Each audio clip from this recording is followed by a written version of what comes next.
Good morning students. Start करते हैं 24th April की करंट अफेयर्स की एमसीक्यूज सीरीज की class. The first question is ninth schedule of the constitution of India is related to.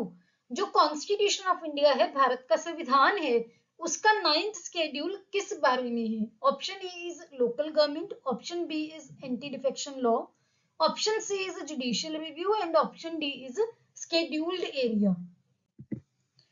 So recently Chhattisgarh के chief minister ने honourable prime minister of India को एक letter लिखा है कि दो उनके अमेंडमेंट बिल यानी कि जो छत्तीसगढ़ के दो अमेंडमेंट बिल हैं, जिनके अंडर उन्होंने जॉब्स और एजुकेशनल इंस्टीट्यूशन में रिजर्वेशन के लिए कुछ और कोटा बढ़ाया है, रिजर्वेशन की परसेंटेज इंक्रीज की है, उनको नाइन्थ शेड्यूल में इंक्लूड किया जाए।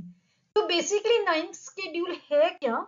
नाइन्थ शेड्यूल में बहुत सारे सेंट्रल गवर्नमेंट के और स्टेट गवर्नमेंट के लॉज हैं जो नाइन्थ शेड्यूल के अंदर एम्बेडेड हैं। वो कभी भी कोर्ट में चैलेंज नहीं हो सकते कि ये जो लॉ है ये अनकॉन्स्टिट्यूशन है, या फिर ये लॉ किसी भी तरीके से कॉन्स्टिट्यूशन के किसी भी प्रोविजन को वायलेट करता है।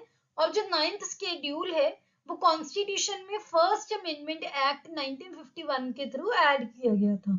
तो ये आपका जो स्टैटिक पॉइंट है, ये हो गया कि नाइन्थ शेड्यूल किसके बारे में है और कैसे कॉन्स्टिट्यूशन में आया था और क्यों न्यूज में था, मैंने आपको ये भी बता दिया।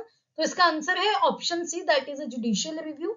जो एंटी डिफेक्शन लॉ है वो कॉन्स्टिट्यूशन ऑफ इंडिया के 10th शेड्यूल में है, और जो लोकल गवर्नमेंट है वो कौन से शेड्यूल में है वो आपको कमेंट सेक्शन में बताना है। Next question is which government has recently joined in India's initiative of International Big Cat Alliance as its founding member? तो यहाँ पे कीवर्ड क्या है? Founding member. कि कौन से देश ने भारत का जो इनिशिएटिव है इंटरनेशनल बिग कैट अलायंस का, जो हमने पहले करंट अफेयर्स में डिस्कस भी किया था, काफी न्यूज में चल रहा है, उसको as a founding member join किया है। Option A is India, option B is Russia, option C is USA and option D is Nepal. So recently Nepal ने इंटरनेशनल बिग कैट अलायंस को ज्वाइन किया है एज अ फाउंडिंग मेंबर। ये जो international big cat alliance है ये India के द्वारा फंडेड एक इनिशिएटिव है जिसका एम क्या है? 7 जो बिग कैट्स की स्पीशीज मिलती हैं, कौन कौन सी? जैसे टाइगर हो गया, लायन हो गया, लेपर्ड हो गया, स्नो लेपर्ड हो गया, चीता, जैगवार एंड पूमा, इन सातों स्पीशीज की कंजर्वेशन के लिए काम करेगा। जो इंटरनेशनल बिग कैट अलायंस है ये हमारे प्रधानमंत्री जी ने लॉन्च की थी 9 अप्रैल 2023 को। किसके लिए? 7 कैट स्पीशीज की कंजर्वेशन के लिए। आपके लिए क्वेश्चन है कि इंडिया में इन सातों में से कौन कौन सी स्पीशीज मिलती है। ये बहुत इंपॉर्टेंट क्वेश्चन है, हम करंट अफेयर्स में डिस्कस कर भी चुके हैं, तो आपको वो कमेंट सेक्शन में बताना है। तो इसका आंसर है option D, that is Nepal. बहुत इंपॉर्टेंट क्वेश्चन है, इसके बारे में इंटरनेशनल बिग कैट अलायंस के बारे में एक क्वेश्चन आपके एग्जाम में करके पक्का आएगा। वो उसमें से कुछ भी आ सकता है, कितने स्पीशीज है, कौन फाउंडिंग मेंबर है, किसने लॉन्च किया है, कुछ भी। बहुत इंपॉर्टेंट न्यूज है। Next question is headquarters of international Buddhist confederation is at. जो इंटरनेशनल बुद्धिस्ट कॉन्फेडरेशन है उसके हेडक्वार्टर्स कहां पर है? Option A is China, option B is Sri Lanka, option C is Vietnam and option D is Japan. International Buddhist confederation क्यों news में थी? सबसे पहले इंडिया ने रिसेंटली बुद्धिज्म पर इंटरनेशनल समिट एक होस्ट की है, जो कि पहली इंटरनेशनल समिट थी बुद्धिज्म पर। इसके बारे में अगर बात करें, ये जो कॉन्फ्रेंस जो समिट थी इसमें 30 देशों के डेलीगेट्स ने पार्टिसिपेट किया था, तो बहुत बड़े लेवल पर हुई थी। और इसमें जो एक्सेप्शन है चाइना, जबकि चाइना में बुद्धिज्म रिलीजन काफी प्रिविलेंट है, फिर भी चाइना ने इसमें पार्टिसिपेट नहीं किया। और ये जो कॉन्फ्रेंस है ये यूनियन कल्चर मिनिस्ट्री और इंटरनेशनल बुद्धिस्ट कॉन्फेडरेशन, इन दोनों ने मिलकर ऑर्गेनाइज की थी। क्वेश्चन आपका इसी बारे में है कि इंटरनेशनल बुद्धिस्ट कॉन्फेडरेशन का हेडक्वार्टर कहां पर है, तो इसी से उठाया गया है। ये जो समिट थी इसमें सबसे ज्यादा जो डेलीगेट्स थे वो आए थे वियतनाम से और श्रीलंका से। थीम क्या था इसका? Responses to contemporary challenges from philosophy to practice. और इसका इनॉग्रेशन किया था हमारे honourable prime minister Narendra Modi ji ने। इसके समिट के अंदर क्या किया गया था, जो भी आजकल इश्यूज चल रहे हैं, for example climate change, environmental crisis, health के इश्यूज, सस्टेनेबिलिटी के इश्यूज, और जो ट्रेडिशन है बुद्धिस्ट ट्रेडिशन, उसको कैसे प्रिजर्व करना है, बुद्धिस्ट पिलग्रिमेज को कैसे प्रिजर्व करना है, लिविंग हेरिटेज को, रेलिक्स को, इन सभी थीम्स पे इस पे डिस्कशन की गई थी। तो इसका आंसर है option D, that is Japan. इसके हेडक्वार्टर हैं वो है जापान में, तो आपको ध्यान में रखना है। Next question is which is the third most populous country in the world according to the demographic data released by UN Population Fund's State of the World Population Report 2023। Recently United Nations की एक population fund की एक report आई है, state of world population report 2023, जिसके according उन्होंने ये बताया है कि इंडिया 2023 के मिड तक सबसे ज्यादा आबादी वाला देश बन जाएगा पूरी दुनिया में, और इसने चाइना को भी पीछे छोड़ दिया है। तो इसमें तीसरे नंबर पर कौन सी कंट्री है, ये आपका क्वेश्चन है। Option A is Indonesia, option B is Pakistan, option C is Argentina and option D is USA.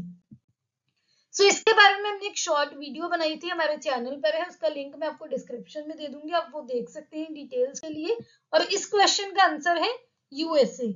उस शॉर्ट वीडियो में हमने कुछ डिटेल्स इसके बारे में, इंपॉर्टेंट डिटेल्स डिस्कस की थी, आपको वो डेफिनेटली चेक करना चाहिए।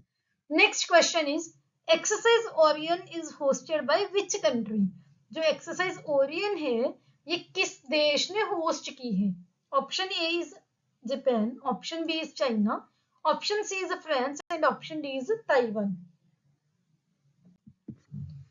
सो रिसेंटली इंडियन एयरफोर्स ने 3 एक्सरसाइज में एक साथ पार्टिसिपेट किया है।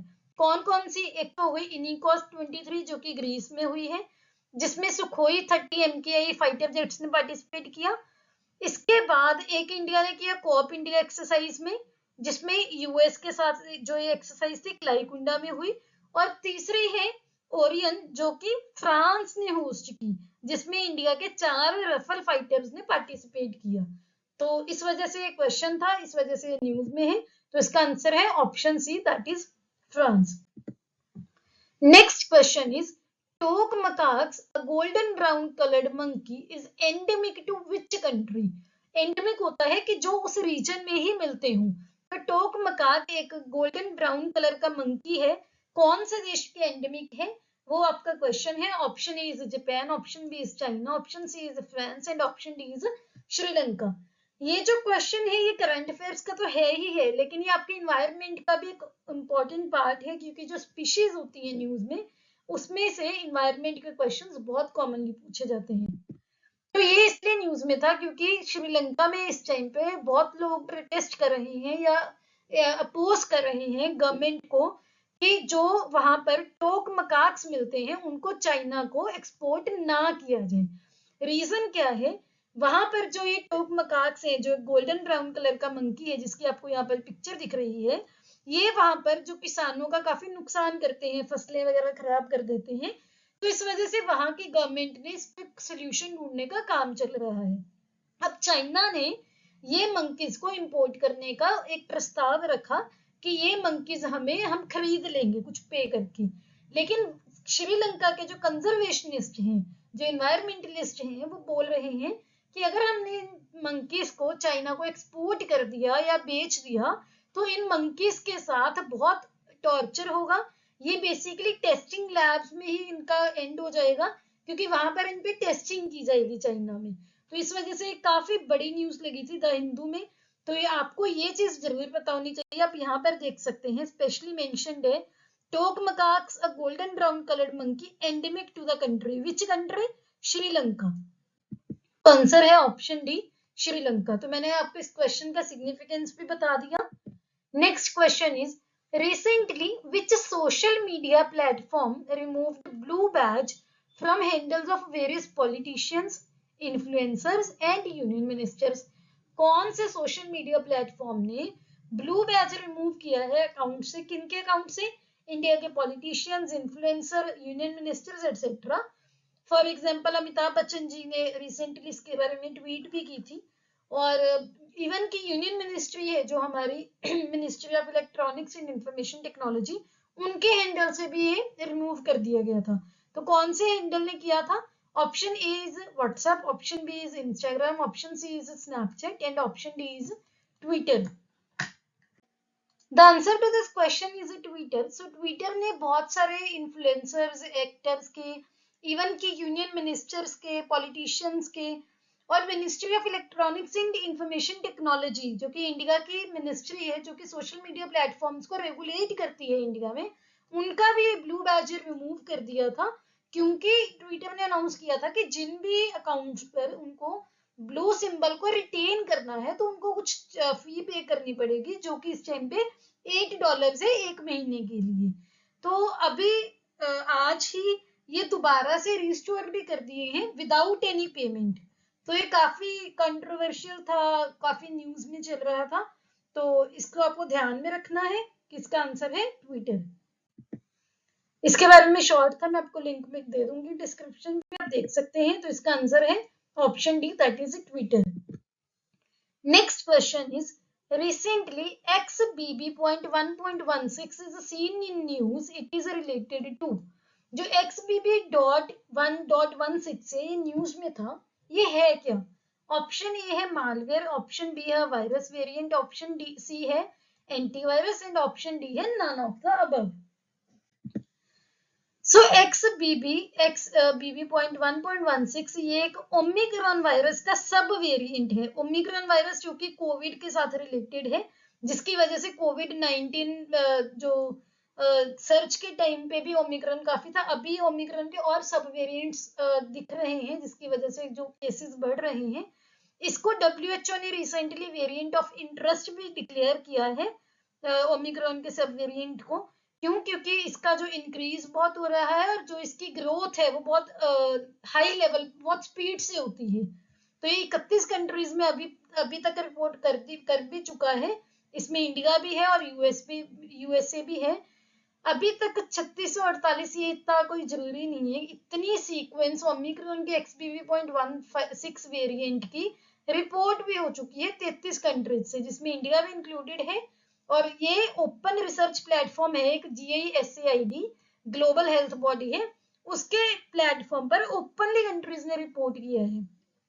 तो आपके लिए बहुत इंपॉर्टेंट है, आपके एग्जाम्स के लिए, करंट अफेयर्स के लिए भी, और आप साइंस जो आपका एग्जाम का GS का सिलेबस होता है उसका भी। तो ये क्या है? एक वायरस का वेरिएंट है। Next question is which Indian states district got PM excellence award? Bharat के कौन से राज्य के डिस्ट्रिक्ट को PM एक्सीलेंस अवार्ड मिला है? Option A is Assam, option B is Arunachal Pradesh, option C is Gujarat and option D is Kerala. So recently Arunachal Pradesh का डिस्ट्रिक्ट है चांगलांग, जो कि इंडिया का ईस्टर्न मोस्ट डिस्ट्रिक्ट है। इसको prime minister award for excellence मिला है in public administration for its innovative new age learning centre. एक NALC वहां की एडमिनिस्ट्रेशन ने वहां पर एक इनोवेटिव चलाया था। NALC है क्या? ये एक फ्लेक्सिबल लेजर लर्निंग स्पेस कम लाइब्रेरी है, जो कि मायो सब डिविजनल ऑफिस में वहां पर ओपन की गई थी, कि जो सभी एज ग्रुप के लोग हैं वहां पर आए, कुछ सीखें और अपनी पर्सनैलिटी को इम्प्रूव कर सकें। तो ये आप पिक्चर भी देख सकते हैं, ये प्रधानमंत्री जी अवार्ड दे रहे हैं। तो इसका आंसर है option B, that is Arunachal Pradesh. और ये हमने पहले एक वीडियो में डिस्कस भी किया था कि अरुणाचल प्रदेश ही इंडिया का ईस्टर्न मोस्ट डिस्ट्रिक्ट भी है। लास्ट क्वेश्चन इज जो हम डेली एक नेशनल पार्क डिस्कस करते हैं कि गिर नेशनल पार्क कौन सी स्टेट में है? ऑप्शन ए है मध्य प्रदेश, ऑप्शन बी है गुजरात, ऑप्शन सी है मेघालय एंड ऑप्शन डी है महाराष्ट्र। सो गिर नेशनल पार्क आप यहाँ पर देख सकते हैं मैप में, कहाँ पर है? गुजरात में है, ये इसकी लोकेशन है। तो इसका आंसर है ऑप्शन बी, गुजरात। तो एक एक करके हम जो इंपॉर्टेंट नेशनल पार्क है इन्हीं क्विज में डिस्कस कर लेंगे, और आपको पता भी नहीं चलेगा कि एक एक करके आपको कितने नेशनल पार्क है, वाइल्ड लाइफ सेंचुरीज याद होगी। तो इसकी बिल्कुल फ्री ऑफ कॉस्ट आपको हमारे टेलीग्राम पर बिल्कुल फ्री ऑफ कॉस्ट PDF मिल जाएगी। ये हमारे बाकी सोशल मीडिया हैंडल्स हैं, यहाँ पर आप हमें फॉलो कर सकते हैं। अगर ये वीडियो आपको अच्छी लगी, please hit the like button, अपने दोस्तों के साथ प्लीज शेयर कीजिए। Don't forget to subscribe to my channel. Have a nice day, see you tomorrow at 8 o'clock।